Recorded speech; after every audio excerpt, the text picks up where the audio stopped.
Hi, in this tutorial I'm going to show you how to bring image to front in Google Docs. So if you want to do it, first you need to insert a new image. So we need to go to Insert, we need to go to Image, and we need to go to Upload from Computer. Now I need to select image which I want to upload. So for example, I click on this image and I click Open button. It should be successfully loaded to our document. So now we need to click on this image and then you will see these options. One of them is in front of text. If you will select this option and you will type here a simple text, for example, simple text, you can see that the image is in the front of the text. Additionally, I recommend you to click on image options and go to all image options. Now I go to position and I select fixed position on page. After that, I will be able to change position freely of the image.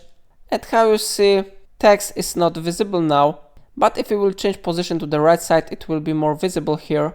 So it is how it works. If I helped you to use it, remember to like this tutorial and subscribe my channel. Please let me know in comment if you solve a problem.